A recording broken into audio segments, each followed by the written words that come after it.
Assalamualaikum warahmatullahi wabarakatuh. Saya atas nama Mulia Yusnarti, perwakilan dari STK IP Yapis Dompu yang berada di Kecamatan Dompu, Kabupaten Dompu, Provinsi Nusa Tenggara Barat. Di sini saya akan membahas tentang strategi pembelajaran dan motivasi belajar. Nah, hakikat strategi belajar. Belajar merupakan atau disebut konsep belajar. Konsep belajar merupakan proses mental dan emosional. Nah, di sini diperlukan adalah proses berpikir, terus perubahan perilaku dan pengalaman. Prinsip belajar terdiri dari yang pertama adalah motivasi, baik motivasi dari dalam maupun motivasi dari luar. Yang kedua adalah perhatian. Jadi perhatian dibutuhkan konsentrasi. Terus aktivitas dan balikan atau feedback. Empat pilar belajar menurut UNESCO. Sukses dalam belajar bila tujuan belajar tercapai, yaitu yang pertama, belajar dari learning to know, yaitu belajar untuk mengetahui. Yang kedua adalah learning to be, yaitu belajar menjadi diri sendiri. Dan yang ketiga adalah learning to do, yaitu belajar untuk melakukan. Dan yang keempat, learning to live together, yaitu belajar untuk hidup bersama. Adapun definisi dari strategi. Strategi adalah pendekatan secara keseluruhan yang berkaitan dengan pelaksanaan gagasan, perencanaan, dan eksekusi sebuah aktivitas dalam kurun waktu. Pembelajaran merupakan proses interaksi antar mahasiswa dengan dosen, antar peserta didik dengan pendidik, dan sumber belajar pada suatu lingkungan belajar. Ini menurut Undang-Undang Nomor 12 Tahun Pasal 1. Pembelajaran adalah suatu sistem instruksional yang terdiri atas beberapa komponen yang meliputi tujuan, bahan ajar, mahasiswa atau siswa, dosen atau guru, metode yang digunakan, media, dan evaluasi yang dapat meningkatkan kemampuan kognitif, afektif, dan psikomotorik agar mahasiswa atau siswa menjadi lebih baik dalam komunikasi dan interaksi kepada dosen atau gurunya. Nah, strategi pembelajaran merupakan suatu prosedur pembelajaran dalam membantu usaha belajar mahasiswa atau siswa, mengorganisasikan pengalaman belajar, mengatur dan merencanakan bahan ajar, agar tercipta proses pembelajaran yang lebih efektif dan efisien untuk mencapai tujuan pembelajaran. Nah, pentingnya strategi pembelajaran. Nah, pendidikan merupakan sektor yang sangat menentukan kualitas suatu bangsa. Kegagalan pendidikan berimplikasi pada gagalnya suatu bangsa. Keberhasilan pendidikan juga secara otomatis membawa keberhasilan sebuah bangsa. Pada dunia pendidikan, hendaknya memperhatikan unsur pendidikan yang diantaranya peserta didik, pendidik, software, manajemen, dan sarana prasarananya yang perlu kita perhatikan. Nah, macam-macam strategi pembelajaran.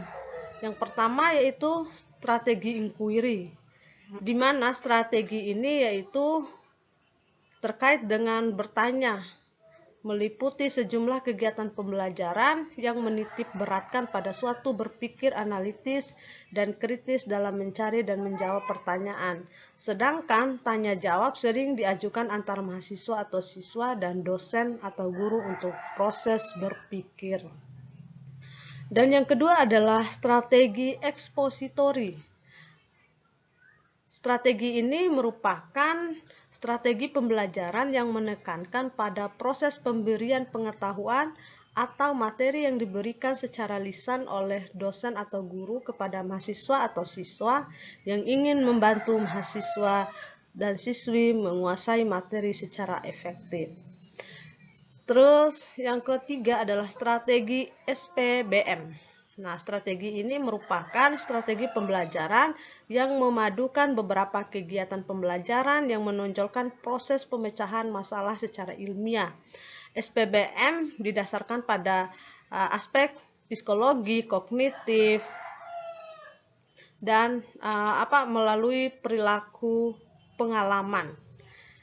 Dan yang keempat adalah strategi kooperatif. Nah, jenis ini termasuk dalam rangkaian kegiatan pembelajaran yang membantu mahasiswa dan siswa belajar secara berkelompok. Jadi di sini dibuat tim yang terdiri dari 4 sampai 6 orang. Yang terdiri dari latar belakang akademisnya, ras, agama, maupun gender.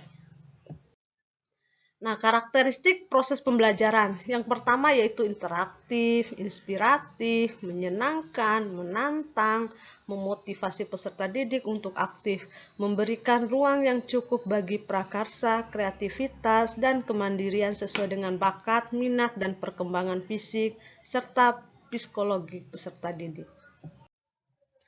Pembelajaran adalah proses interaksi antar peserta didik dengan pendidik, dan sumber belajar pada suatu lingkungan belajar. Pendekatan pembelajaran adalah orientasi, arah atau pandang atau cara pandang pendidik dan peserta didik terhadap pembelajaran untuk mencapai tujuan pembelajaran. Contohnya yaitu pendidik memandang bahwa dalam pembelajaran peserta didik harus kooperatif, maka muncullah pendekatan kooperatif.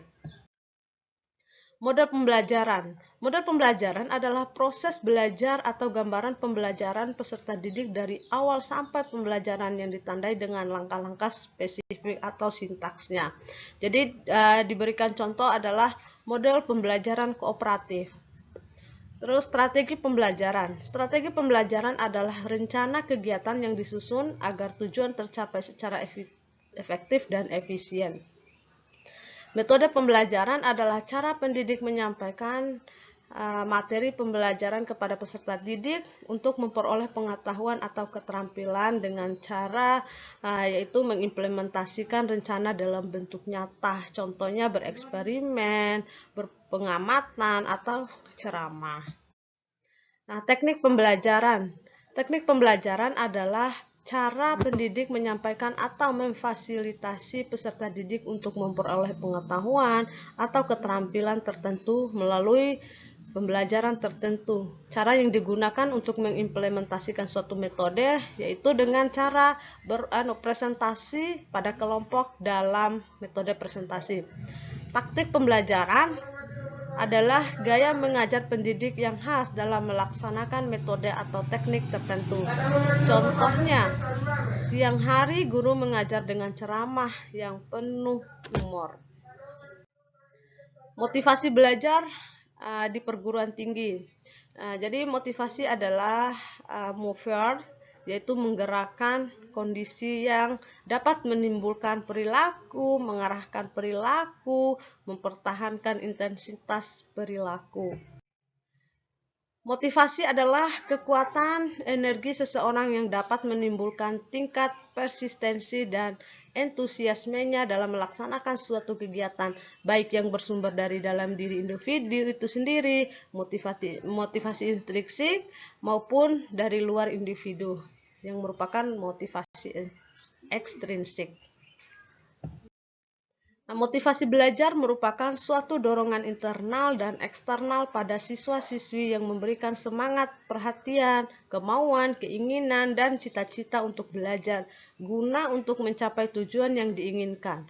Oleh karena itu, motivasi belajar untuk siswa sangatlah penting, karena sebagai pendorong siswa untuk lebih giat dalam belajar agar memperoleh tujuan yang ingin dicapainya dalam belajar, yaitu memperoleh prestasi yang bagus.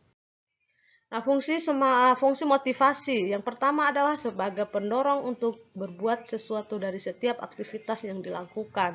Yang kedua, sebagai penentu arah perbuatan, yakni ke arah tujuan yang ingin dicapai.